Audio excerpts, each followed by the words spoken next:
Tu nous as accordé le salut. Par l'Esprit Saint, nous sommes dans l'assurance de te suivre et de continuer la route en toute confiance. Papa, nous sommes tes enfants, tu nous as aimés, tu nous as portés, protégés, fortifiés, édifiés, réconfortés en nous confiant ton Fils qui nous soutient sans faillir dans notre vie quotidienne.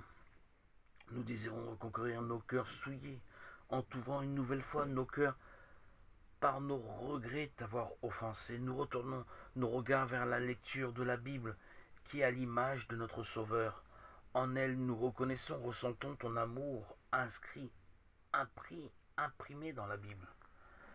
Livre saint retranscrit par tes messagers qui ont été inspirés par toi. Je te confie ma vie, Seigneur, car tu m'as fait goûter la vraie joie, la joie divine, la saveur de ton amour. Tu m'as fait goûter la paix intérieure, ta paix profonde, ta joie véritable, durable. Nous mettons notre confiance, notre espérance en toi, Seigneur. Nos yeux sont toujours tournés vers toi, Saint Sauveur.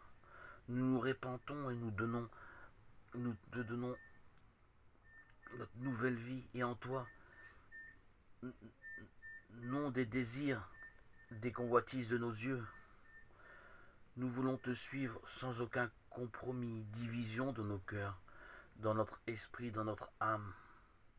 Nous sommes à toi entièrement, Jésus. Nous t'appartenons. Le diable et ses incitations machiavéliques n'ont pas de place dans notre cœur, dans notre esprit, dans notre âme. L'astuce principale que je retiendrai pour maintenir mon cœur libéré de toute souillure demeure dans Dieu, en permanence, sans faillir. Je vous invite à relire les versets 7 à 10 de la première lettre merveilleuse de Saint Jean chapitre 4. Bien-aimés, aimons-nous les uns les autres, puisque l'amour vient de Dieu. Et il termine par: ce n'est pas nous qui avons aimé Dieu, mais c'est lui qui nous a aimés.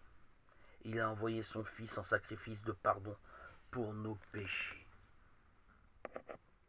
Regardez, bien-aimés, aimons-nous les uns les autres. Ce n'est pas une onction, mais une exigence.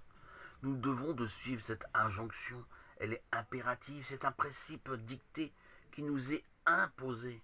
Nous ne devons pas faire autrement. Nous avons eu la joie par notre baptême de recevoir l'amour, la paix, la joie de Christ en abondance. Nous demeurons en Dieu par cet amour que nous avons les uns pour les autres, cet amour de notre prochain qui nous est suggéré clairement et fortifie nos cœurs et le nettoie de toute souillure, de toute déviation, dérapage, contraire à la sainte volonté de Dieu.